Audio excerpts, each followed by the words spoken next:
Donald Trump, migración, herencia y poder. La historia que casi nunca se cuenta. Donald Trump es uno de los hombres más influyentes y polémicos de nuestro tiempo. Su nombre se asocia al poder, al dinero y a discursos firmes sobre identidad nacional. Pero hay una parte de su historia que rara vez ocupa el centro del relato. Su historia comienza con migrantes. Para entender a Donald Trump, primero hay que mirar a quienes llegaron antes que él. Los abuelos. Migrar para sobrevivir. Frederick Trump. El abuelo alemán. El abuelo paterno de Donald Trump fue Frederick Trump, nacido en 1869 en Karlstadt, una pequeña aldea de Alemania. En aquel tiempo, Alemania ofrecía pocas oportunidades económicas. La migración no era una opción ideológica, era una necesidad. Frederick emigró a Estados Unidos siendo adolescente. Llegó sin dinero, sin contactos y sin apellido reconocido. Comenzó trabajando en restaurantes y hoteles modestos. Luego, durante la fiebre del oro en Canadá, abrió pensiones y locales para buscadores de fortuna. No era oro lo que vendía servicios. Así comenzó la primera acumulación de capital de la familia Trump. Regreso, rechazo y definitiva migración. Frederick Trump regresó brevemente a Alemania con la intención de establecerse. Pero fue rechazado por las autoridades locales. El motivo: había emigrado sin cumplir el servicio militar obligatorio. Fue oficialmente expulsado. Ese rechazo selló el destino de la familia Trump en Estados Unidos. La migración ya no era temporal, era definitiva. La abuela, migrar desde la periferia, Mary Ann MacLeod Trump.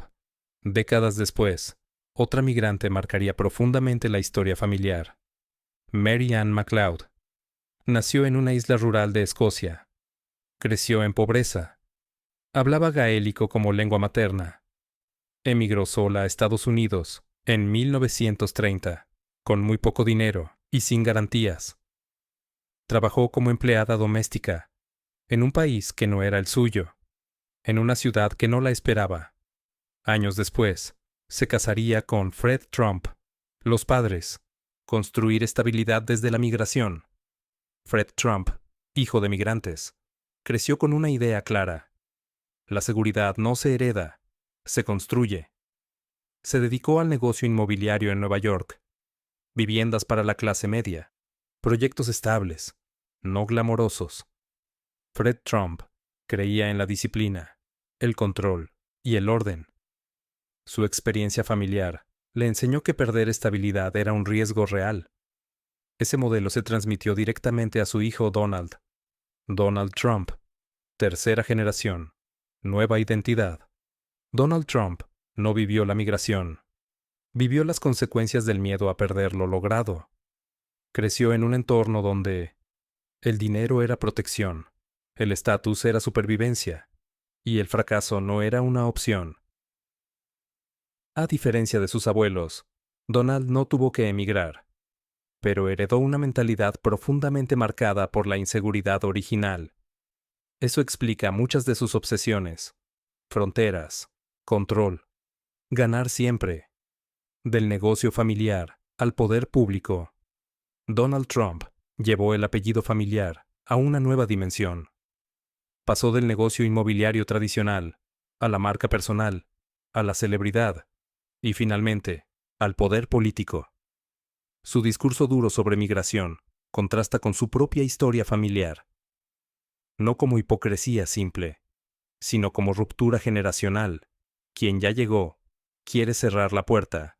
Epstein y las élites. El cruce final. En su camino por las élites, Donald Trump coincidió con figuras influyentes de su época, entre ellas Jeffrey Epstein.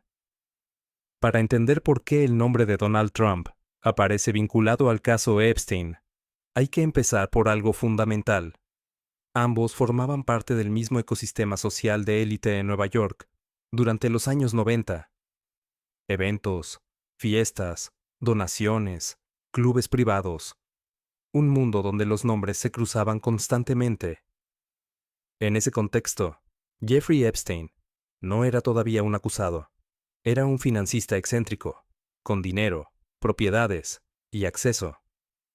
Una de las piezas más difundidas es un video de los años 90, donde se ve a Trump y Epstein conversando en un evento social.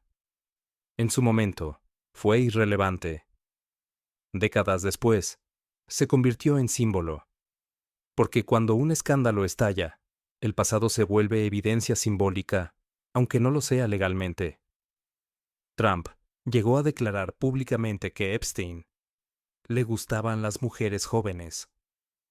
Una frase que hoy se analiza con lupa, pero que en ese momento no derivó en ninguna acción judicial. A partir de 2024, comenzaron a publicarse documentos judiciales desclasificados relacionados con demandas civiles del caso Epstein. Entonces queda una pregunta que trasciende un solo nombre, un solo caso o una sola familia. ¿Hasta qué punto nuestras decisiones y ambiciones están moldeadas por la historia de quienes vinieron antes que nosotros? ¿Y cuánto de nuestro destino podemos realmente elegir?